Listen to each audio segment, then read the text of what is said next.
Hello and good morning to everyone. Welcome to perfection IAS YouTube channel. आज हम 29 अगस्त के current affairs को देखेंगे। अभी तक हम लोग 28 अगस्त के करंट अफेयर्स तक हमने अच्छी तरीके से देख लिया है। जिसने भी मेरी पुरानी वीडियो नहीं देखी है वो सारी वीडियोस मेरी 1 अगस्त से लगातार देखेगा। उसमें हमने काफ़ी सारी चीज़ों को डिस्कस कर लिया है। बहुत सारे बच्चों की ये शिकायत थी कि आप लोग हिंदी में करंट अफेयर्स प्रोवाइड नहीं कर रहे, तो परफेक्शन आईएएस की टीम यह जो पीडीएफ है जो इंग्लिश में है इसी को हम लोग कंपाइल करके हिंदी में अपने YouTube channel perfection IAS official, इस पे 68,000 से ज़्यादा सब्सक्राइबर्स है, उस पर हमने डाल दिया है। इसे आप जाके वहाँ से डाउनलोड कर सकते हैं। ठीक है, हिंदी में तो मैं आपसे कॉन्वर्सेशन कर रहा हूँ, आपको सारी चीज़ें समझ में आ रही होगी। उसी को आप हिंदी में अगर पढ़ लेंगे तो आपके सारे डाउट्स क्लियर हो जाएंगे। ठीक है, जो भी इन्फॉर्मेशन मैं लिखवाता हूँ उसको भी मैं उसमें ऐड कर दूंगा ताकि आपके लिए बहुत ज़्यादा सहूलियत हो जाए, आपको कोई भी परेशानी ना उठानी पड़े। ठीक है, इसी के साथ आज की वीडियो को हम स्टार्ट करेंगे। इसमें कुछ बिहार न्यूज़ है, कुछ नेशनल न्यूज़ है और कुछ इंटरनेशनल न्यूज़ है। बहुत सारे टॉपिक्स हैं, एक एक करके हम लोग देखना स्टार्ट करते हैं। ठीक है, पहला टॉपिक क्या है? पहला है बिहार न्यूज़ में गुरु पद्म संभवा से रिलेटेड। ठीक है, तो एक इंटरनेशनल कॉन्फ्रेंस अरेंज हुआ, ऑर्गेनाइज हुआ, इसको पी कर लीजिएगा, पद्म संभवा है जी लिखा हुआ है वहाँ पे। तो इंटरनेशनल कॉन्फ्रेंस ऑर्गेनाइज हुआ किससे रिलेटेड? पद्म संभवा से रिलेटेड। कहाँ पे? नालंदा। याद रहेगा, नालंदा में ये सब चीजें होती है, फेमस जगह है। ठीक है, तो नालंदा में पद्म संभवा से रिलेटेड इंटरनेशनल कॉन्फ्रेंस अरेंज हुआ, ऑर्गेनाइज हुआ। किसने ऑर्गेनाइज किया? इंटरनेशनल बुद्धिस्ट कॉन्फेडरेशन ने। किसके साथ कोलैबोरेट करके? नव नालंदा महावीरा के साथ कोलैबोरेट करके नालंदा में international conference on Guru Padma संभवा conference arrange करा। ठीक है, इसमें 50 से ज़्यादा स्कॉलर्स अलग अलग कंट्री से आए थे। भूटान से आए थे, श्रीलंका से आए थे, नेपाल से भी आए थे, तिब्बत वाले एरिया से भी आए थे। तो बहुत सारी अलग अलग कंट्री से, श्रीलंका से भी आए थे, इन्होंने पार्टिसिपेट किया। म्यांमार से भी आए थे। तो ये चीज़ आपको पता होनी चाहिए। इसमें और किसी ने पार्टिसिपेट किया? बिहार के गवर्नर जो है राजेंद्र विश्वनाथ आरेलकर, इनके बारे में ऑलरेडी आपको बता चुका अपने प्रीवियस लेक्चर में। इन्होंने भी इसमें पार्टिसिपेट किया था। ठीक है, इतना समझ में आ गया। कहाँ पे हुआ है? इंटरनेशनल कॉन्फ्रेंस ऑन गुरु पद्म संभवा नालंदा में हुआ है। कितने दिन का था? 2 दिन का था। ठीक है, 2 डेज का था। कब से कब तक चला? 28 और 29 अगस्त को ये चला है। ये चीज़ आपको पता होना चाहिए। ठीक है, बुद्धिज्म की कोर फिलोसफी के बारे में आप जानते होंगे, ये आपका स्टैटिक का पार्ट है, आप उसे देख लेंगे अगर आप चाहें तो। ये चीज़ आपको पता होनी चाहिए। ठीक है, गुरु पद्म संभवा से रिलेटेड हम कुछ और उसकी क्या सिग्निफिकेंस है इसको हम जान लेते हैं। इनको सेकंड बुद्धा नाम से भी जाना जाता है, सेकंड बुद्धा नाम से भी जाना जाता है। ये इतने इंपॉर्टेंट क्यों है बुद्धिज्म में? ये इंपॉर्टेंट इसलिए है क्योंकि इन्होंने बुद्धिज्म को फैलाने में इनका बहुत बड़ा रोल रहा है। बुद्धिज्म को फैलाने में इनका बहुत बड़ा रोल है। जितना भी हिमालयन वाला एरिया है, हिमालयन वाला एरिया और तिब्बत वाला एरिया है, उसमें इन्होंने बुद्धिज्म को फैलाने में बहुत बड़ा रोल अपना निभाया है। इसलिए ये इंपॉर्टेंट होते हैं बुद्धिज्म में। ठीक है, इसलिए कॉन्फ्रेंस कहाँ पे हुई? नालंदा में हुई, 28 से 29 अगस्त के। ठीक है, गुरु पद्म संभवा से रिलेटेड हमने इतना पढ़ लिया। अब बुद्धिज्म से रिलेटेड कुछ चीजें हम लोग देख लेते हैं। ठीक है, तो अगर क्वेश्चन आएगा कि कौन कौन सी कंट्रीज है जहां पे बुद्धिज्म वहां का ऑफिशियल रिलीजन है, तो आपको ध्यान रखना है। एक तो म्यांमार है।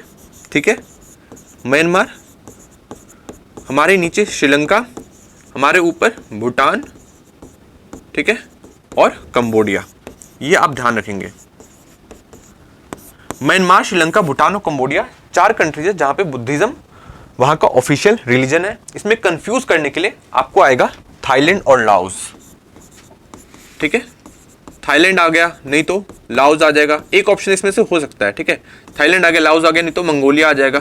ठीक है, तो ये तीनों कंट्रीज का इनमें से नाम घुसा दिया जाएगा उसमें। तो आपको ध्यान रखना है, वहां पे बुद्धिज्म प्रेवलेंट है, काफी ज्यादा सिग्निफिकेंट रिलीजन है, पर ऑफिशियल रिलीजन सिर्फ इन 4 कंट्री में ही है। ये चीज आपको पता होनी चाहिए। ठीक है, अब इंडिया में बुद्धिज्म की कितनी पॉपुलेशन है ये आप देख लेंगे। अराउंड 8.4 मिलियन, मतलब 84 लाख के आसपास पॉपुलेशन है। मतलब सिर्फ 0.7% है पूरी पॉपुलेशन की इंडिया में बुद्धिज्म 2011 के सेंसस के अनुसार। ठीक है, बिहार में कितनी है? बिहार में है 0.02%। जो बुद्धिज्म का गढ़ माना जाता था वहीं पे इतनी कम पॉपुलेशन है बुद्धिज्म की, बुद्धिज्म को फॉलो करने वाले की 0.02%। 0.7% पूरे ऑल ओवर इंडिया में है। अराउंड 85 लाख के आसपास है जो बुद्धिज्म को फॉलो करते हैं। ये चीज आपको पता होनी चाहिए। ठीक है, क्वेश्चन आ सकता है कि सबसे ज्यादा कौन से स्टेट में बुद्धिज्म को फॉलो करते हैं, तो आपको पता होना चाहिए। सबसे ज्यादा फॉलो करें सिक्किम में। आप नॉर्थ ईस्टर्न स्टेट देख लोगे तो उसमें सबसे ज्यादा लोग बुद्धिज्म को फॉलो करते हैं। ये चीज आपको पता होनी चाहिए। ठीक है, तो सिक्किम में अराउंड 27% के आसपास, फिर अरुणाचल प्रदेश और फिर मिजोरम में 11 और 8%, ये चीज आपको पता होनी चाहिए। ठीक है, एक इंपॉर्टेंट स्टेट के बारे में देख लेंगे। चौथे नंबर में महाराष्ट्र है, जिसमें 5% के आसपास लोग जो हैं वो बुद्धिज्म को फॉलो करते हैं। ठीक है, बिहार में 0.02%, मतलब एकदम नेग्लिजिबल के आसपास जो लोग हैं वो बुद्धिज्म को फॉलो करते हैं, ये चीज आपको पता होनी चाहिए। ठीक है, गुरु पद्मसंभवा के बारे में पता चल गया। ठीक है, वो क्या थे, एक सिग्निफिकेंट पर्सन है उसमें। ठीक है, तो उन्होंने क्या किया था, उन्होंने हिमालय और तिब्बत वाले जो एरिया में काफी ज्यादा बुद्धिज्म को फैलाया था। ठीक है, अब उसका टाइमलाइन आप मेरे को नीचे कमेंट सेक्शन में बताएंगे कि किस समय पे जीवित थे, इनका टाइमलाइन क्या है, ये चीज आप मुझे नीचे कमेंट सेक्शन में बता सकते हैं। ठीक है, एक और देख लेते हैं।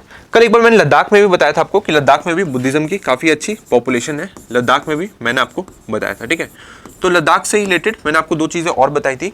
एक बताया था सो मेरी और सो मोरीरी, ऐसे करके मैंने आपको दो जगह बताई थी। ठीक है, ये दो रामसर साइट्स आपको मैंने बताई थी। सोकर TSOKAR एंड सो मोरीरी, ये आपको रामसर साइट्स मैंने आपको बताई थी। ठीक है, सो मोरीरी की सिग्निफिकेंस ये है कि हाईएस्ट रामसर साइट है पूरे वर्ल्ड में, ये चीज आपको पता होनी चाहिए। इंडिया में टोटल रामसर साइट है 85। ठीक है, ये मेरे पुराने लेक्चर्स में आप देख लेंगे। समझ में आ गया, बुद्धिज्म से रिलेटेड सारी चीजें क्लियर हो गई। अब हम आगे बढ़ते हैं, नेक्स्ट बिहार न्यूज में बढ़ते हैं। ठीक है, नेक्स्ट बिहार न्यूज है बी श्रीनिवासन, इससे रिलेटेड। अब ये कौन है, इन्हें डीजी बना दिया गया है, इन्हें डीजी नियुक्त कर दिया गया है। अगले 3 साल तक यही डीजी रहेंगे, किसके, NSG के, नेशनल सिक्योरिटी गार्ड, जिनका बहुत ज़्यादा इंपॉर्टेंट काम होता है हमारे पॉलिटिकल लीडर्स को बचाने में और अलग अलग जगह ऑपरेशन करने में भी। ठीक है, इनका नाम आपको याद रखना है। कैसे याद रखेंगे, आप इस तरीके से याद रखेंगे, बी श्रीनिवासन। श्रीनिवासन मतलब निवास की इनको रक्षा करनी है, पॉलिटिकल लीडर्स के निवास की रक्षा करनी है, पॉलिटिकल पार्टीज की रक्षा करनी है। ठीक है, बी श्रीनिवासन याद रहेगा। इनको 31 अगस्त से ये पदभार संभाल लेंगे और 2027 तक ये अपने पद पे बने रहेंगे, और ये सिर्फ 55 साल के हैं। इसको बिहार न्यूज में मैंने इसलिए डाला है क्योंकि बिहार कैडर के ही IPS अफसर हैं। ठीक है, 1992 में ये IPS बने थे और बिहार कैडर के हैं, ये चीज आपको पता होनी चाहिए। बी श्रीनिवासन के बारे में मैं ऑलरेडी आपको बता चुका हूँ। ठीक है, मैंने अभी कुछ दिन पहले आपको इंडिया के नए होम सेक्रेटरी के बारे में भी बताया था। ठीक है, उनका नाम मैंने आपको क्या बताया था, उनका नाम मैंने आपको बताया था गोविंद मोहन। आपको जरूर याद होगा क्योंकि मैंने बताया था होम सेक्रेटरी है। ठीक है, मतलब बहुत ही ज्यादा उसके पास पावर है। ठीक है, उसको बहुत अच्छी तरीके से पॉलिटिक्स आनी चाहिए, और पॉलिटिक्स सबसे ज्यादा कौन करता था, श्री कृष्ण जी करते थे। उनको गोविंद मोहन नाम से भी जाना जाता है, तो गोविंद मोहन से आपको याद रहेगा, ये हमारे नए होम सेक्रेटरी है। ठीक है, कैबिनेट सेक्रेटरी के बारे में बताया था टीवी सोमनाथन। बहुत ज्यादा उनको टीवी पे आने का शौक हो गया, मतलब बहुत ज्यादा वो पॉपुलर हो गए, तो टीवी सोमनाथन हमारे कैबिनेट सेक्रेटरी, ये बताया था। संदीप पाउंड्री के बारे में बताया था, हमारे स्टील इंडस्ट्री के सेक्रेटरी बने हैं नए नए। और मैंने आपको क्या बताया था, विक्रम मिश्री के बारे में बताया था। विक्रम मिश्री हमारे कौन है, फॉरेन मिनिस्टर। मिश्री मतलब मीठी मीठी उनको बातें करनी है, सारे कंट्री से रिलेशन अच्छे रखने हैं, तो विक्रम मिश्री आपको नाम याद रहेगा। ठीक है, बहुत सारे नाम हमने याद कर लिए ना, जिसने मेरी स्टार्टिंग से लेक्चर देखी है उसको ये सारी चीजें याद होंगी। ठीक है, आगे बढ़ते हैं हम लोग, नेक्स्ट देखते हैं। नेशनल न्यूज में पहला टॉपिक है इनफ इज इनफ। तो ये इनफ इज इनफ किसने बोला है, ये बोला है हमारी राष्ट्रपति द्रौपदी मुर्मू जी ने। इन्होंने बोला है इनफ इज इनफ। किस बेसिस पे बोला है, ये बोला है जो अभी हाल फिलहाल में आरजीकर हॉस्पिटल में जो चीजें हुई उससे रिलेटेड इन्होंने बोला कि इस टाइप के सेक्सुअल असॉल्ट किसी भी सिविलाइज्ड कंट्री में हो ही नहीं सकते, इसे हमें जल्दी जल्दी रोकना होगा। इसमें उन्होंने 2012 में जो केस हुआ था, दामिनी वाला जो केस हुआ था न्यू दिल्ली में, उसके बारे में भी इसने जिक्र किया। ठीक है, उससे रिलेटेड आरजीकर हॉस्पिटल से रिलेटेड एक मैंने प्रोटेस्ट के बारे में मैंने आपको बताया था, नबन्ना अभियान। ठीक है, नबन्ना अभियान क्या है, यह एक प्रोटेस्ट है किसके खिलाफ, ममता बनर्जी के खिलाफ। कहां पे चल रहा है, कोलकाता में चल रहा है। ठीक है, और इस प्रोटेस्ट को किसने लीड किया था, इस प्रोटेस्ट को लीड किया था वहां के स्टूडेंट्स ने। पश्चिम बंगाल चट्टो समाज के स्टूडेंट ने इस प्रोटेस्ट को लॉन्च किया, किसके खिलाफ, ममता बनर्जी के खिलाफ, कि इस टाइप के सेक्सुअल असॉल्ट किसी भी वुमेन के साथ नहीं होना चाहिए। ये चीज आप ध्यान रखेंगे। ठीक है, आगे देखते हैं, आगे क्या क्या है। हेमा कमेटी रिपोर्ट, इसके बारे में मैंने आपको बताया था। ठीक है, हेमा कमेटी रिपोर्ट किससे रिलेटेड है, हेमा कमेटी रिपोर्ट रिलेटेड है सेक्सुअल असॉल्ट से रिलेटेड इन मलयालम सिनेमा। ठीक है, मलयालम सिनेमा में केरला में सेक्सुअल असॉल्ट जो होता है वुमेन के ऊपर, उससे रिलेटेड ये रिपोर्ट है। ठीक है, क्वेश्चन आएगा कि ये इंडियन सिनेमा से रिलेटेड है, तो आप उसे इंडियन सिनेमा में भी टिक करके आएंगे क्योंकि मलयालम सिनेमा भी जो इंडियन सिनेमा का ही पार्ट है। ठीक है, सेक्सुअल असॉल्ट से रिलेटेड है, कास्टिंग काउच से रिलेटेड है। इसमें बताया गया कि कैसे 15 लोगों का एक ग्रुप बना हुआ है जो कि वुमेन का शोषण करता है और उनके मर्जी से किसी को भी वो ब्लैकलिस्ट कर सकते हैं और किसी को भी वो लोग काम दे सकते हैं। तो ये चीज आपको पता होनी चाहिए। ठीक है, तो हेमा कमेटी रिपोर्ट आप ध्यान रखेंगे। इसमें बहुत सारी चीजें हुई हैं, आप देख सकते हो। आगे देखते हैं। नेक्स्ट है हिमाचल प्रदेश। अब ये न्यूज में इसलिए है, हिमाचल प्रदेश न्यूज में इसलिए है क्योंकि इसमें वुमेन की शादी की उम्र 18 से बढ़ाकर 21 कर दी गई है। ठीक है, ये चीज आपको पता होनी चाहिए। क्वेश्चन आएगा कि अभी रिसेंटली कौन से स्टेट ने वुमेन की शादी की उम्र 18 से बढ़ाकर 21 कर दी, तो आप क्या ध्यान रखेंगे? हिमाचल प्रदेश ध्यान रखेंगे। आप ये भी बताएंगे मुझे नीचे कमेंट सेक्शन में कि और कोई भी ऐसा स्टेट है क्या जिसने ऐसा कानून, जहां पे ऐसा कानून है, तो नीचे आप मुझे बताएंगे। ठीक है, हिमाचल प्रदेश के सीएम का नाम क्या है? सुखविंदर सिंह सुक्खू। और ये कहाँ के हैं? ये कांग्रेस पार्टी के बिलोंग करते हैं, कांग्रेस पार्टी से बिलोंग करते हैं सुखविंदर सिंह सुक्खू। ठीक है, याद रहेगा। हिमाचल प्रदेश स्टेट है जिसने उम्र कितनी कर दी है? 18 से 21 साल बढ़ा दी गई है। ठीक है, चंपई सोरेन कौन है? चंपई सोरेन झारखंड के एक बहुत बड़े लीडर है। ये अभी सीएम भी बने हुए थे, अब इनको हटा के फिर से वहां पे पुराने वाले सीएम आ गए। उनका नाम आप मुझे बता देंगे। हेमंत सोरेन उनका नाम है। तो चंपई सोरेन ने अब उनके अपने पार्टी से इस्तीफा दे दिया और ये बीजेपी ज्वाइन कर सकते हैं। ठीक है, आगे देखते हैं नेक्स्ट और क्या है न्यूज में। और है SIG 716। अब ये न्यूज में क्यों है? ये न्यूज में इसलिए है क्योंकि मिनिस्ट्री ऑफ डिफेंस ने किसके साथ एग्रीमेंट किया? SIG Sauer. इसको आप कुछ भी बोले, सेवियर बोले या जो भी बोले, मैं उसको सेवियर ही बोलूंगा। SIG SAUER इसकी स्पेलिंग है, आप देख लीजिएगा। तो मिनिस्ट्री ऑफ डिफेंस ने इसके साथ अग्रीमेंट किया कि आप हमें प्रोवाइड करोगे 75,000 असॉल्ट राइफल्स। ठीक है, तो आपको नाम याद रहेगा। SIG 716 क्या है? किसी टैंक का नाम नहीं है, ये असॉल्ट राइफल्स का नाम है, असॉल्ट राइफल्स का नाम है। और इसके लिए मिनिस्ट्री ऑफ डिफेंस ने एग्रीमेंट किया है सिग सेवियर के साथ। ठीक है, अब ये कैसे ध्यान रहेगा कि कंपनी का नाम कैसे ध्यान रहेगा? आपको नाम ऐसे ध्यान रखिएगा आप। SIG, एक तो SS से ही स्टार्ट है दोनों चीज, और दूसरी चीज यहाँ पे 716 है। ठीक है, SIG हो गया ना, G को X कर देंगे तो 6 बन जाएगा, तो सिग सेवियर हो जाएगा। ठीक है, तो याद रहेगा, मतलब नाम मिलता जुलता है। SIG 716 किसने बनाया है? सिग सेवियर ने बनाया। मिनिस्ट्री ऑफ डिफेंस ने इसके साथ अग्रीमेंट किया है। ठीक है, पहली बार नहीं किया, 2019 में भी हमने मंगवाया था इनसे, अराउंड 69,000 के आसपास हमने असॉल्ट राइफल्स मंगवाई थी 2019 में। ठीक है, अब हमने और भी बड़ा ऑर्डर दिया है, फिर से दिया है। क्यों मंगवाया जा रहा है? इंसास राइफल्स को रिप्लेस करने के लिए। ठीक है, इसकी सिग्निफिकेंस जान लीजिए। ठीक है, इसमें क्या क्या चीजें हैं। ये 3.82 kg का है पहला तो इसका वेट, और ये 600 मीटर तक फायर कर सकता है। ये भी चीज आपको पता होनी चाहिए। SIG 716 के साथ यह एक असॉल्ट राइफल है। ठीक है, आप देख लीजिए इसको, बढ़िया दिख रहा है ना। नेक्स्ट देखते हैं। नेक्स्ट है इंडिया एंड USA। अब ये न्यूज में इसलिए है क्योंकि अभी इंडिया और USA के बीच में बातचीत हुई। यूक्रेन से जब हमारे माननीय प्रधानमंत्री श्री नरेंद्र मोदी जी जब वापस लौटे, तो उन्होंने रशिया के साथ भी बात करी और USA के साथ भी बात करी। उसी में उन्होंने जो हिंदुओं के खिलाफ बांग्लादेश में जो गलत हो रहा है, उनके साथ जो अत्याचार हो रहा है, इसकी आवाज उठाई। उन्होंने बोला कि आपको इन सारी मैटर को देखना चाहिए। हमारे प्राइम मिनिस्टर मोदी जी ने कहा जो बाइडेन को, जब प्रेस रिलीज रिपोर्ट होती है, प्रेस रिपोर्ट जब रिलीज होती है, जैसे इंडिया में रिलीज होती है, उसमें बताया जाता है कि प्राइम मिनिस्टर मोदी जी ने ये बात करी इस लीडर के साथ, तो हमने तो बांग्लादेश वाली बात बताई कि बांग्लादेश के बारे में बात हुई, वहाँ के हिंदूज के बारे में बात हुई जो बाइडेन के साथ, उनके काउंटर पार्ट के साथ। बट जो बाइडेन की जो प्रेस रिपोर्ट निकली उसमें बांग्लादेश का कोई जिक्र ही नहीं था। ठीक है, तो ये चीज आपको पता होनी चाहिए। ये ह्यूमन राइट का जो सेवियर है वो कैसे उनका टू फेस रहता है, ये आपको पता होना चाहिए। ठीक है, आगे देख लेते हैं।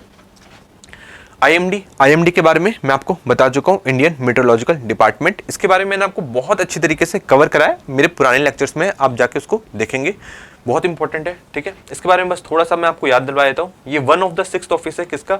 World meteorological organisation. इसको कब सेटअप करा गया था? 1950 में सेटअप करा गया था। इससे पहले जो ऑर्गेनाइजेशन थी उसका क्या नाम था? उसका नाम था इंटरनेशनल मेट्रोलॉजिकल ऑर्गेनाइजेशन। इसको कब सेटअप करा गया था? 1873 में। कहाँ सेटअप करा गया था ये आप मुझे नीचे बताएंगे। IMD का हेडक्वार्टर भी आप मुझे बताएंगे। जिसने मेरा करंट अफेयर्स देखा होगा उसको ये सारी चीजें पता होंगी और याद भी होंगी। इसको कब सेटअप करा गया था? 1875 में सेटअप करा गया था। कांग्रेस के सेटअप होने से 10 साल पहले ये चीज आपको पता होनी चाहिए। ठीक है, आगे देखें। नेक्स्ट है कतर से रिलेटेड। अब कतर से रिलेटेड क्या न्यूज एक बार देख लेते हैं। Qatar returns confiscated Guru Granth Sahib copies. ठीक है, तो गुरु ग्रंथ साहिब कॉपीज कोई लेकर गया होगा वहां पे कतर में, तो उसको कतर की अथॉरिटीज ने कॉन्फिस्केट कर दिया था। तो उन्होंने कुछ ऐसा नहीं कि इंडिया के खिलाफ कुछ काम किया, नहीं, उन्होंने अपने लॉज के हिसाब से काम किया, क्योंकि वहां पे आप कोई भी रिलीजियस चीज नहीं लेके जा सकते हो, नहीं तो वो जब्त कर लेते हैं। ठीक है, तो उन्होंने जब्त कर लिया था, बट उन्होंने बाद में इंडियन एम्बेसी को ये दोनों किताबें लौटा दी। ठीक है, ये चीज आपको पता होनी चाहिए। अगर ऐसा कुछ क्वेश्चन आ गया कभी रिसेंटली, क्योंकि पूछा जा सकता है। ठीक है, पिछली बार आप देखोगे ट्रम्प के ऊपर क्वेश्चन आ गया था कि उसको लाइक उसको प्रोसिक्यूशन से रिलेटेड, ट्रम्प के प्रोसिक्यूशन से रिलेटेड एक क्वेश्चन आ गया था, एक शायद उनकी स्पीच से रिलेटेड क्वेश्चन आ गया था। तो इस टाइप के क्वेश्चन पूछे जा सकते हैं। आप नहीं जानते क्वेश्चन कहाँ से उठाए जाएंगे, इसलिए आपको सारी चीज़ें पता होनी चाहिए, ठीक है।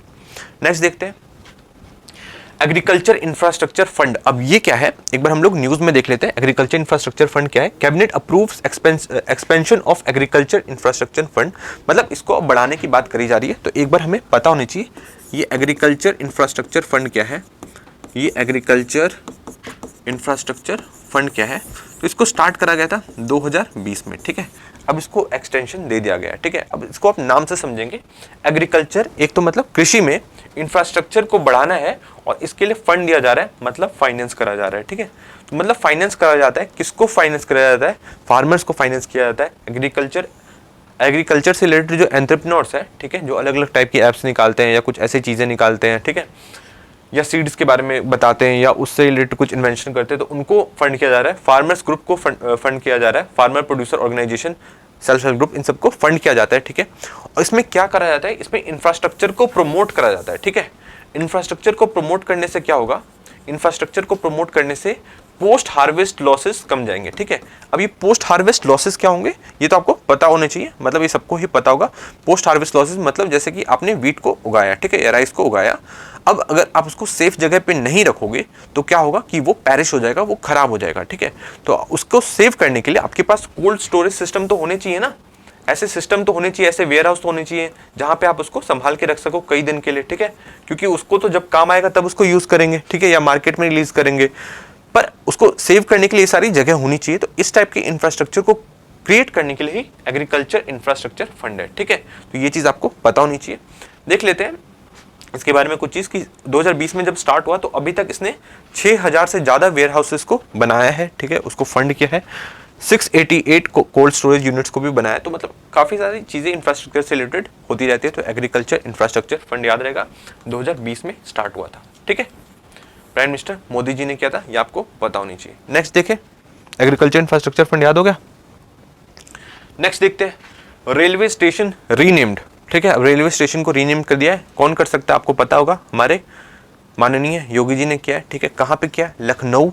लखनऊ डिवीजन में किया है। तो क्वेश्चन आएगा कहाँ पे किया, तो लखनऊ याद रहेगा, आपको ये चीजें पता होनी चाहिए, ठीक है।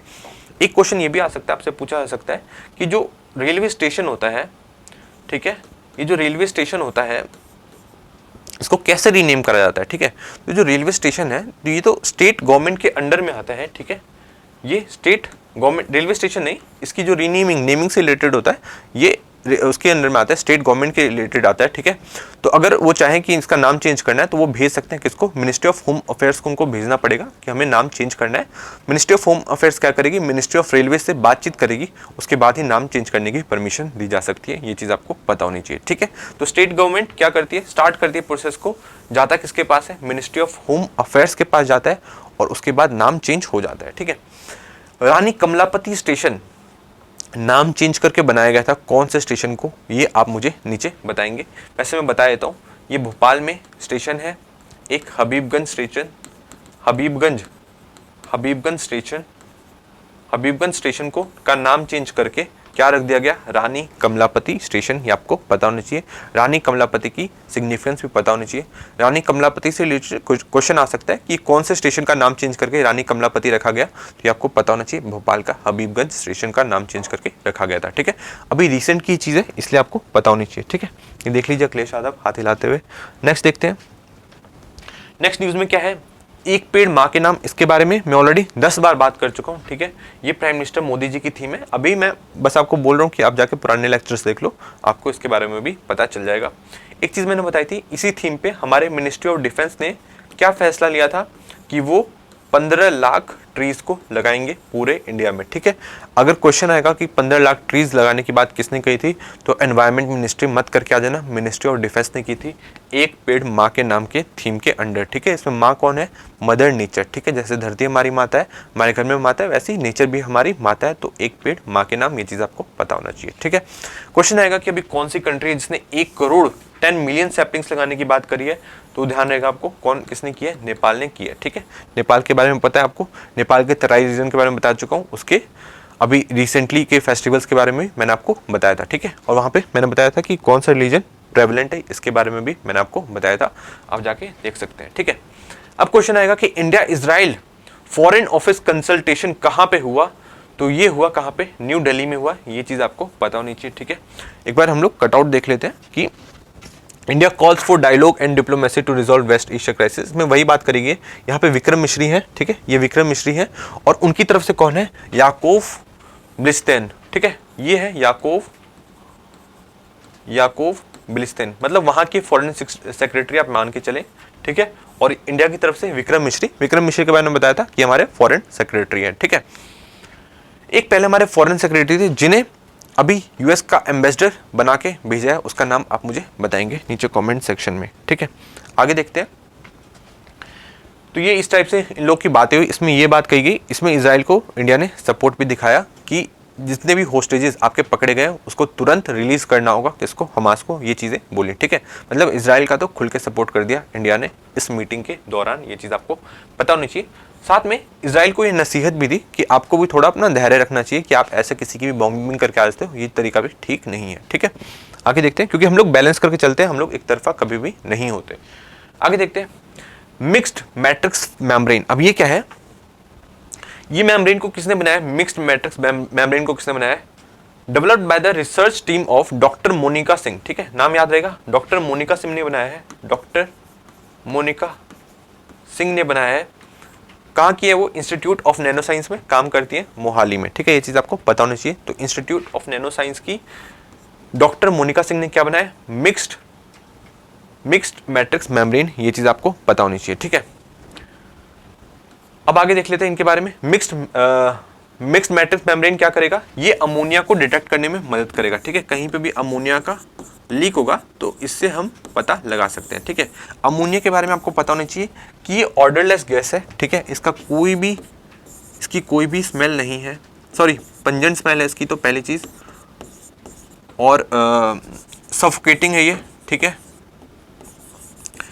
टेस्टलेस भी है ये, इसका कोई टेस्ट भी नहीं है। और इसके बारे में आप क्या जान सकते हैं, अमोनिया के बारे में इतना काफ़ी है। अमोनिया कहाँ कहाँ मिलता है, अमोनिया को हम प्रोड्यूस कर सकते हैं क्या, तो हाँ, अमोनिया को हम प्रोड्यूस कर सकते हैं। कैसे, एक बार मैं आपको बता देता हूँ। उससे पहले मैं आपसे क्वेश्चन पूछूंगा कि ग्रीन हाइड्रोजन क्या होता है। ठीक है, सॉरी ग्रीन नाइट्रोजन क्या होता है, ये क्वेश्चन आ सकता है। ग्रीन अमोनिया क्या होता है, ये क्वेश्चन आ सकता है। ठीक है, ग्रीन अमोनिया क्या है, ये क्वेश्चन आपसे पूछा जा सकता है। ठीक है, तो इसी को समझाने के लिए मैं आपको पहले अमोनिया बताता हूँ। ठीक है, कि अमोनिया क्या है, तो अमोनिया को हम लोग दो तरीके से प्रोड्यूस कर सकते हैं। मतलब एक तो तरीका क्या होता है, दो तरीके से हम लोग इसको यूज कर सकते हैं। एक तो ये नेचुरली भी पाया जाता है। ठीक है, नेचुरली पाया जाता है, और दूसरा हम इसको प्रोडक्शन भी कर सकते हैं, इंडस्ट्रियल प्रोडक्शन भी कर सकते हैं। ठीक है, पर इंडस्ट्रियल प्रोडक्शन में प्रॉब्लम क्या है कि इंडस्ट्रियल प्रोडक्शन में जितना हम अमोनिया निकालेंगे ना, उससे डबल कार्बन डाइऑक्साइड रिलीज होता है। ठीक है, जैसे हम लोग ने 1 टन अमोनिया को प्रोड्यूस किया। ठीक है, 1 टन अमोनिया को हमने प्रोड्यूस करा तो 2 टन कार्बन डाइऑक्साइड रिलीज हो जाता है। तो कार्बन डाइऑक्साइड क्या है, ये है एक कार्बन डाइऑक्साइड क्या है, ये हमारा एक ग्रीन हाउस गैस है। ठीक है, तो इससे इन्वायरमेंट में काफ़ी ज़्यादा पोल्यूशन होता है। तो इस गैस को क्या कहेंगे, अमोनिया जो इस तरीके से प्रोड्यूस होता है, इसको हम लोग कहेंगे ग्रे अमोनिया। ठीक है, ग्रे अमोनिया। पर हमें तो क्या बनाना था, ग्रीन अमोनिया। अब ग्रीन अमोनिया बनाने के लिए हम लोग क्या करेंगे, ठीक है, मतलब एनवायरमेंट फ्रेंडली तरीका अपनाना पड़ेगा। तो उसमें क्या करेंगे, वाटर का इलेक्ट्रोलिसिस कर देंगे। ठीक है, वाटर का H2O का इलेक्ट्रोलिसिस कर देंगे और इसमें से H हाइड्रोजन को बाहर निकाल लेंगे। अपने एटमॉस्फेयर में नाइट्रोजन बहुत सारा है तो वहाँ से नाइट्रोजन ले लेंगे और हम लोग NH3 बना लेंगे। ठीक है, अमोनिया बना लेंगे। इस अमोनिया को जो कहेंगे हम लोग क्या कहेंगे, ग्रीन हाइड्रोजन। ठीक है, तो याद रहेगा ग्रीन नाइट्रोजन। ठीक है, ग्रीन अमोनिया, सॉरी। तो ग्रीन अमोनिया कैसे बनता है, ग्रीन अमोनिया बनता है वाटर को इलेक्ट्रोलिसिस करके हाइड्रोजन निकाल लेंगे और एटमॉस्फेयर से नाइट्रोजन ले लेंगे और इन दोनों को मिला के क्या बन जाएगा, ग्रीन अमोनिया। ग्रे अमोनिया क्या होता है, ग्रे अमोनिया हम लोग इंडस्ट्रियल प्रोसेस के थ्रू उसको प्रोड्यूस कर सकते हैं, पर वो बहुत ज़्यादा पोल्यूशन करता है क्योंकि वो अपने से दुगना क्या कार्बन डाइऑक्साइड रिलीज करता है एनवायरमेंट में। ये चीज़ आपको पता होनी चाहिए। ठीक है, एक टर्म है कार्बन सीक्वेस्ट्रेशन। ठीक है, कार्बन सीक्वेस्ट्रेशन क्या होता है, ये चीज आप मुझे नीचे कमेंट सेक्शन में बताएंगे। इससे रिलेटेड क्वेश्चन भी आ चुका है। ठीक है, आगे देख लेते हैं। आगे और क्या है, 44 प्रगति इंटरेक्शन। अब ये प्रगति क्या है इसके बारे में जान लीजिए।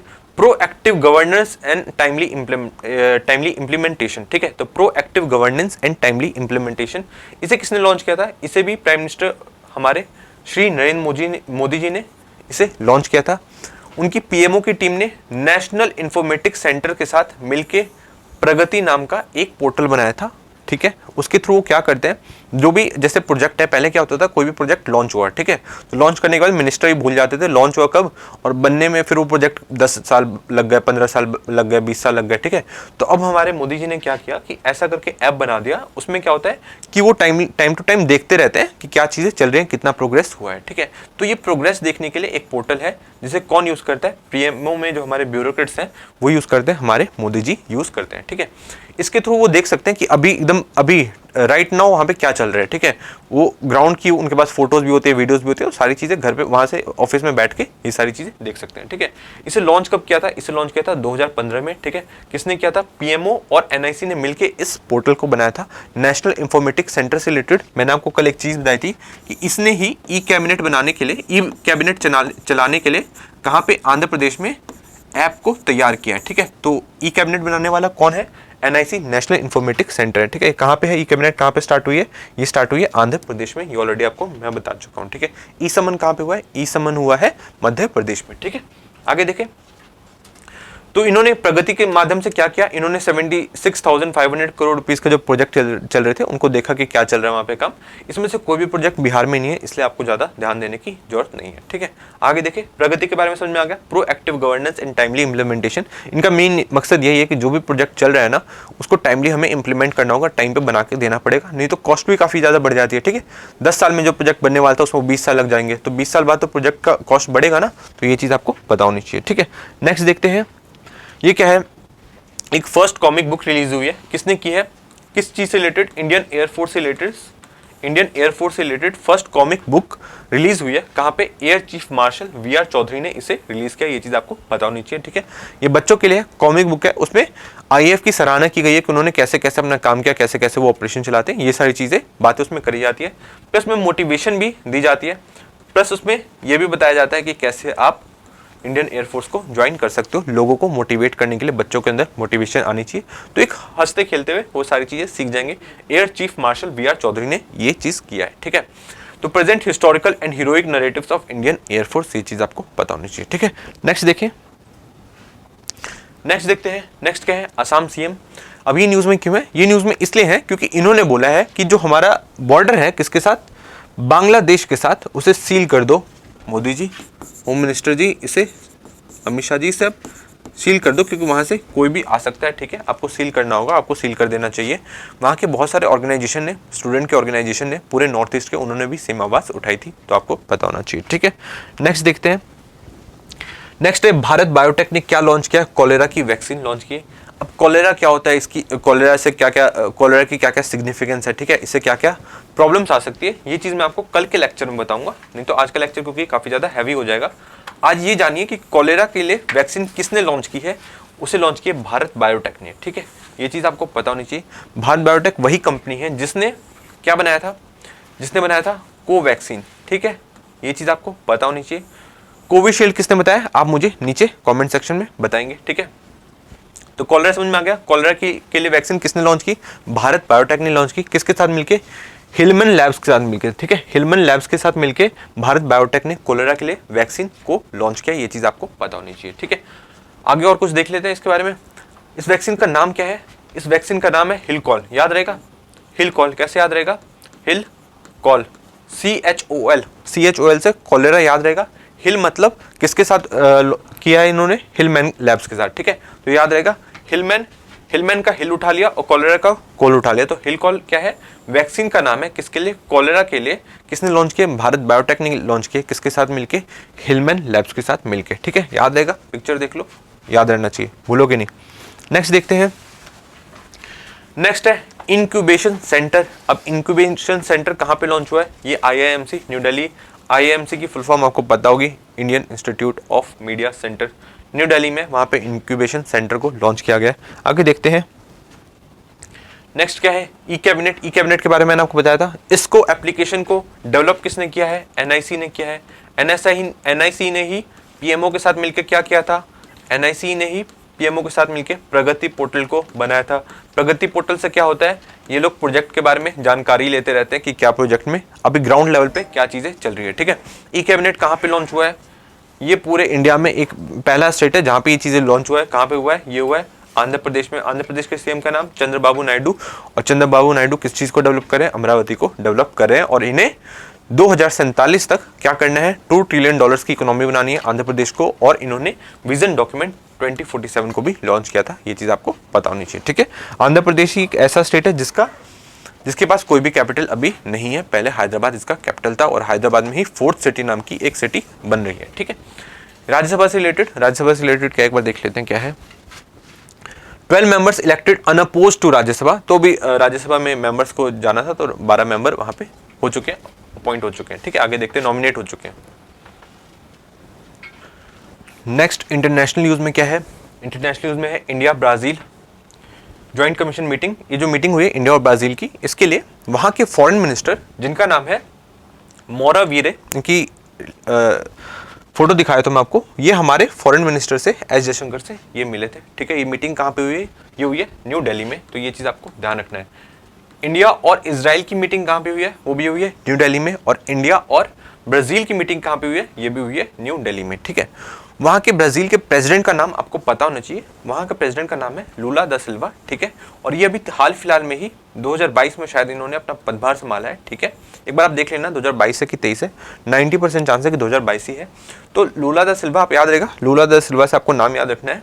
ये ब्राजील के प्रेसिडेंट बने हैं और ये बहुत ज़्यादा पॉपुलर है। ठीक है, जैसे प्राइम मिनिस्टर मोदी जी बहुत ज़्यादा पॉपुलर है, तो वैसे ये भी बहुत ज़्यादा पॉपुलर है। और ये 2002 से लेके 2010 तक वहाँ के प्रेसिडेंट पहले भी रह चुके हैं, 2 बार पहले भी रहे हैं, और फिर ये तीसरी बार वहाँ पे लीडर इलेक्ट हो चुके हैं, और ये लेफ्टिस्ट लीडर है, ये आपको पता होना चाहिए। ठीक है, फॉरेन मिनिस्टर का नाम मोरावीरे, और इनकी मीटिंग कहाँ चल रही है, इनकी मीटिंग चल रही है न्यू दिल्ली में, ये चीज़ आपको पता होनी चाहिए। ठीक है, लूला दा सिल्वा के बारे में मैंने आपको बता दिया। इंडिया और ब्राज़ील के लोग जो रिश्ते हैं बहुत ही ज़्यादा अच्छे हैं। उसने हमें सपोर्ट किया था G20 में, जो कि हमने 2023 में होस्ट किया। ठीक है, अभी G20 की मीटिंग को कौन होस्ट कर रहा है, कौन G20 का जो होस्ट है, चेयरमैन कौन बन रखा है, अभी बन रखा है ब्राज़ील। ठीक है, इसको किसने हैंड ओवर किया, ठीक है, इंडिया ने ही हैंड ओवर किया था 2023 में। इंडिया था वहाँ का चेयरमैन, मतलब G20 को होस्ट कौन कर रहा था, इंडिया। अभी होस्ट कौन बना है, ब्राज़ील बना है, ये चीज़ आपको पता होना चाहिए। उसमें हमने यही बात करी कि आपने हमें पूरा सपोर्ट दिया था, वैसे ही हम लोग भी आपको पूरा सपोर्ट देंगे। इंडिया के साथ काफ़ी अच्छे रिश्ते इंजॉय करता है ब्राज़ील, ये चीज़ आपको पता होनी चाहिए। और हमारा जो ट्रेड है वो अराउंड अभी 2021 में $11 बिलियन के आसपास था। ठीक है, अभी रिसेंट का कोई भी डेटा रिलीज़ नहीं हुआ है। ये ट्रेड काफ़ी स्पीड में बढ़ा था, क्योंकि जो 2020 है उसमें $7.6 के आसपास ही था, तो $11 बिलियन के आसपास हम लोग पहुंच गए थे। काफ़ी अच्छे से ट्रेड हम लोग का बढ़ रहा था। ठीक है, और हम लोग बहुत अलग अलग टाइप की वेराइटीज़ की ट्रेड करते हैं, मेटल से रिलेटेड करते हैं, पेट्रोलियम से रिलेटेड करते हैं, बहुत सारी चीज़ों से रिलेटेड ट्रेड करते हैं। ठीक है, इवन वेपन्स का भी करते हैं। ठीक है, एक और चीज़ आपको ध्यान रखनी है कि ब्राज़ील G20 का भी पार्ट है। ठीक है, और ये G4 का भी पार्ट है, ये चीज़ आपको पता होना चाहिए। ठीक है, इंडिया और ब्राज़ील दोनों ही G7 का पार्ट नहीं है, G20 के दोनों ही पार्ट है, और G4 का भी दोनों ही पार्ट है। ठीक है, अभी G4 क्या है, ये ग्रुप ऑफ 4 कंट्रीज क्या है, ये ग्रुप ऑफ 4 कंट्रीज है, 4 कंट्री का समूह। कौन कौन सी 4 कंट्री, एक तो हो गई जर्मनी। ठीक है, Germany, India, Brazil and Japan. ठीक है, अब इन 4 कंट्रीज ने ग्रुप बना लिया, और ग्रुप बना के कहा कि हम एक दूसरे को सपोर्ट करेंगे, किस चीज़ के लिए, कि हमें यूनाइटेड नेशन सिक्योरिटी काउंसिल में एक परमानेंट सीट चाहिए। ठीक है, इसलिए कोई भी अगर खड़ा होता है तो उनको बाकी के 3 सपोर्ट करते हैं, ये चीज़ आपको पता होना चाहिए। ठीक है, तो ग्रुप ऑफ 4 कंट्रीज क्या है, ये चीज़ आपको पता चल गया।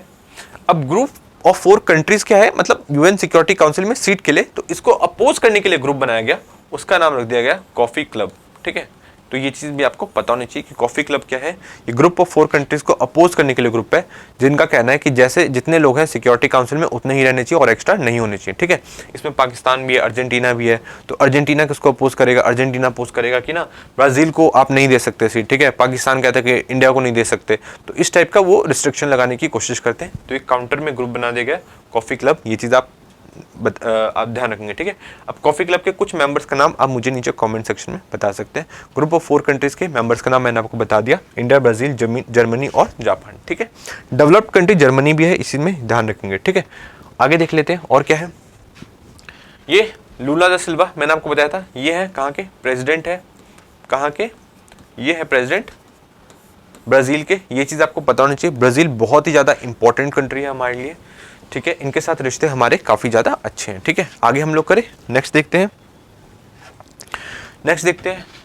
ये कुछ मैंने पिक्चर लगा दी है ब्राज़ील की लोकेशन लगा दी है, ठीक है। ये ऊपर से कैसा दिखता है, आगे देख लेते हैं। और देखो इसकी मैपिंग से रिलेटेड आज थोड़ा ज़्यादा क्लास ज़्यादा लंबी हो जाएगी, इसलिए मैपिंग से रिलेटेड देखो, मैपिंग में 3 करवाने वाला हूँ कल। एक तो होगी चिली की, कल के करंट अफेयर्स में, क्योंकि चिली से भी काफ़ी ज़्यादा इंपॉर्टेंट अभी डेवलपमेंट हुए हैं, ठीक है। चिली की और ब्राज़ील की मैपिंग में आपको सारी चीज़ याद करा लूँगा। फजेंडास क्या होते हैं, ठीक है। वहाँ पे कॉफ़ी पोर्ट किसको कहा जाता है, सबको, यहाँ के रिवर से रिलेटेड, अमेजोन से रिलेटेड सारी चीज़ें मैं आपको कवर करवा दूंगा, ठीक है। तो चिली हो गया, ब्राज़ील हो गया और एक ओमान से रिलेटेड, ठीक है। तो ये तीनों मैपिंग मैं आपको कल के करंट अफेयर्स में कवर करा दूंगा। आज क्लास ज़्यादा लंबी हो जाएगी, ठीक है। तो आप एक बार लोकेशन देख लीजिए और ये ध्यान रखिए कि इक्वाडोर और चिली ही पूरे साउथ अमेरिका में ऐसी कंट्रीज है, पूरे लैटिन अमेरिका में ऐसी कंट्रीज है जो ब्राज़ील के साथ लोकेशन शेयर नहीं करती। ये चीज़ आपको पता होना चाहिए, ठीक है। यहीं पे अमेजोन का रेन फॉरेस्ट भी है और अमेजोन का जो फॉरेस्ट है उसका माउथ जहाँ पे खुलता है इस एरिया पे, उसको क्या कहते हैं, मकापा कहते हैं, ठीक है। मकापा कहते हैं। और अमेजोन ही रिवर पूरी दुनिया में एक ऐसी रिवर है जिसके माउथ पे क्या है, कोरल रीफ्स है। ये भी आपको पता होना चाहिए, ठीक है। कल मैं ये सारी चीज़ें फिर से रिपीट करूंगा और बहुत अच्छी तरीके से पूरी मैपिंग मैं आपको समझा दूंगा, किसकी, ब्राज़ील की, चिली की और ओमान की। अभी हम लोग आगे बढ़ते हैं, ठीक है। आपने लोकेशन देख ली। इक्वाडोर देखो बॉर्डर शेयर नहीं करा, कौन शेयर नहीं करा, चिली नहीं करा। और इसके अलावा जितनी भी कंट्रीज है सारी ही ब्राज़ील के साथ बॉर्डर शेयर करती हैं। ये चीज़ आपको पता होनी चाहिए। ये मैंने थोड़ा पास से आपको बता दिया, ठीक है।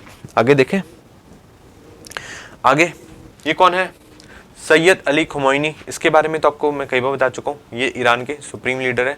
देखो मैंने आपको बहुत सारे नाम याद करवा दिए, जो भी मेरे साथ स्टार्टिंग से जुड़ा होगा उसको बहुत सारे नाम याद हो चुके होंगे, ठीक है। तो यही सिग्निफिकेंस है मेरी क्लास की। हम लोग 1 महीना कवर करने वाले हैं, तो 1 महीने में हम बहुत सारी चीज़ें जान चुके हैं, ठीक है। तो अब ये टेबल पर बैठने के लिए तैयार हैं, किसके साथ, यूएसए के साथ, ठीक है। इनके प्रेसिडेंट को मार दिया, फॉरेन मिनिस्टर को मार दिया, ठीक है। मतलब इनकी पूरी कैबिनेट तहस नहस कर दी, ठीक है। तो पर अब ये बैठने के लिए तैयार हो गए हैं, किसके साथ, यूएसए के साथ, कि न्यूक्लियर बॉम्ब के ऊपर ये चर्चा करने के लिए रेडी हो चुके हैं, न्यूक्लियस के साथ। ये चीज़ आपको पता होनी चाहिए, यूएसए के साथ पता होनी चाहिए, ठीक है। ये कब बने थे सुप्रीम लीडर, ये बने थे 1989 से ये लगातार पावर में है। उससे पहले इन्होंने किसको सक्सीड किया था, इससे पहले कौन था, उससे पहले थे रुहुल्ला खोमैनी। ये चीज़ आपको पता होनी चाहिए, ठीक है। ईरान क्या है, ईरान एक शिया मेजॉरिटी कंट्री, ये भी चीज़ आपको पता होनी चाहिए। हिजबुल्ला क्या है, हिजबुल्ला भी एक शिया रिलेटेड ऑर्गेनाइजेशन है, ठीक है। वो किसका प्रॉक्सी है, वो ईरान का प्रॉक्सी है। ये चीज़ आपको पता होनी चाहिए, ठीक है। आगे देखें, ये इनके ऊपर है, किनके ऊपर है, पवेल दुरो के ऊपर, ठीक है। अब इनका नाम भी आपको याद हो गया होगा कि हमने 3-4 बार कवर कर लिया है, ठीक है। अब ये न्यूज़ में क्यों है, क्योंकि टेलीग्राम के सीईओ थे और इनको फ्रांस में पकड़ लिया गया, ठीक है। रशिया ने कहा है कि इनको इसलिए पकड़ा गया है ताकि इनसे इन्फॉर्मेशन निकाली जा सके, प्लस इसलिए भी पकड़ा गया है ताकि टेलीग्राम को कंट्रोल करा जा सके। ये चीज़ आपको पता होनी चाहिए। पवेल दुरोफ याद रहेगा। इवन यूएई ने तो क्या कहा है, UAE suspends deal to buy fighter jets from France over Telegram CEO arrest report, ठीक है। तो यूएई जो इनका जो डील होने वाला था उसको भी ये सस्पेंड कर सकता है, ठीक है। ये यूएई की भी सिटीजन है, ये चीज़ आपको पता होना चाहिए, इसलिए यूएई इतना चिंतित भी है। रशिया के भी सिटीजन है और ये फ्रांस के भी सिटीजन है और कुछ छोटी मोटी कंट्री के भी ये सिटीजन है। ये चीज़ आपको पता होनी चाहिए, ठीक है। तो इनकी सिग्निफिकेंस आपको पता चल गई। पवेल दुरो, अब आप नाम तो भूलोगे नहीं, ठीक है। और फ्रांस आपने देख लिया ना कि जो कंट्री जितनी ह्यूमैनिटी की बात करती है, जितनी बात करेगी कि फ्रीडम राइट होनी चाहिए, बोलने की आज़ादी होनी चाहिए, उनकी हालत आपने देख ली। अब हम आगे बढ़ते हैं, ठीक है। इंडिया और ओमान से रिलेटेड आप बहुत पहले से सुन रहे होगे कि एफटीए हो सकता है इंडिया और ओमान के बीच में। अब इससे रिलेटेड फिर से न्यूज़ आई है कि हाँ, अब जो काम है बहुत ज़्यादा अपने आखिरी स्टेज में है, बहुत ही जल्दी इंडिया और ओमान के बीच में एफटीए फ्री ट्रेड एग्रीमेंट हो सकता है। तो ये चीज़ आपको पता होनी चाहिए, ठीक है। आगे देख लेते हैं। फ्री ट्रेड एग्रीमेंट तो आपको पता ही होगा, जो प्रोडक्ट्स है उसमें टैरिफ नहीं लगेंगे, ये नहीं लगेंगे, अलग अलग टाइप के एफटीए होते हैं। आगे देखते हैं हम लोग, ठीक है। अभी हम लोग यूएसए के साथ भी नेगोशिएशन करें, यूके के साथ भी नेगोशिएशन करें, ईयू के साथ भी नेगोशिएशन करें, ठीक है। एफटीए से एक इंपॉर्टेंट क्वेश्चन आ सकता है, इस साल का करंट अफेयर से रिलेटेड क्वेश्चन आ सकता है कि 10 मार्च 2024 को एक एफटीए साइन हुआ था, ठीक है। किसके साथ हुआ था, ईएफटीए कंट्री के साथ, एफ्टा कंट्रीज के साथ ये एफटीए साइन हुआ, ठीक है। एफ्टा कंट्रीज में कौन कौन सी कंट्रीज आती है उसका नाम आप देख लेंगे। एक तो आता है आइसलैंड, ठीक है, एक आता है लिंचिस्तान, ठीक आता है, एक आता है नॉर्वे और एक आता है स्विट्जरलैंड, ठीक है। तो ये यूरोपियन कंट्रीज आइसलैंड, लिंचेस्टान की लोकेशन आप पता होगी कौन कौन सी कंट्रीज के बीच में आता है, आप मुझे बताएंगे। आइसलैंड, लिंचेस्टान, नॉर्वे और स्वीडन किस में आता है? एफ्टा में आता है। और एफ्टा के साथ हमने क्या किया? फ्री ट्रेड एग्रीमेंट किया। ये एफ्टा क्या है? एफ्टा इनका खुद का एसोसिएशन है, यूरोपियन फ्री ट्रेड एसोसिएशन, ठीक है। ये आपस में फ्री ट्रेड करते हैं और इनके ऑर्गेनाइजेशन के साथ ही हमने फ्री ट्रेड एग्रीमेंट कर लिया है, ठीक है। इसमें इन्होंने क्या बोला? इसमें इन्होंने बोला है कि ये अराउंड $100 बिलियन तक का इन्वेस्टमेंट करेंगे अगले 15 साल में। ये चीज़ आपको पता होना चाहिए, ठीक है। इन्होंने प्रॉमिस किया है कि हम लोग $100 बिलियन के आसपास का इन्वेस्टमेंट करेंगे आपकी कंट्री में, इंडिया में करेंगे अगले 15 साल में। और उससे 1 मिलियन के आसपास डायरेक्ट जॉब जनरेट होगी, ये भी इन्होंने कहा है, ठीक है। 10 लाख के आसपास तो डायरेक्ट जॉब मिलेगी, इनडायरेक्ट जॉब तो कितनी भी हो सकती है, ये इन्होंने बोला है, ठीक है। समझ में आ गया? इंडिया और ओमान के बीच में समझ में आ गया। एफ्टा कंट्रीज के बारे में पता चल गया, कौन कौन है? लिंचेस्टान है, नॉर्वे है, और कौन कौन है? आइसलैंड है, और कौन है? स्विट्जरलैंड है, ये भी आपको पता चल गया, ठीक है। तो क्वेश्चन आएगा कि रिसेंटली किसके साथ फ्री ट्रेड एग्रीमेंट हुआ था, तो याद रखेंगे आप एफ्टा कंट्री के साथ हुआ था, ठीक है। तो आज की वीडियो को मैं आज समाप्त करना चाहूँगा, ठीक है। बहुत सारी चीज़ें मैंने थोड़ी सी स्किप की है, जैसे मैपिंग से रिलेटेड, वो मैं कल की वीडियोज में कराऊंगा, क्योंकि उससे रिलेटेड और भी डेवलपमेंट होती रहेगी, तो हम लोग मैपिंग भी कवर कर लेंगे, ठीक है। इस वीडियो की, इस PDF की अगर आपको हिंदी में चाहिए तो ये आप हमारे टेलीग्राम चैनल पे, जो मैंने आपको दिखाया, जिसमें 68,000 से ज़्यादा सब्सक्राइबर है, परफेक्शन IAS ऑफिशियल चैनल पे आप इसे ज्वाइन करके वहाँ से डाउनलोड कर सकते हैं, ठीक है। तो आज की वीडियो को मैं यहीं पे समाप्त करना चाहूँगा। Thank you so much.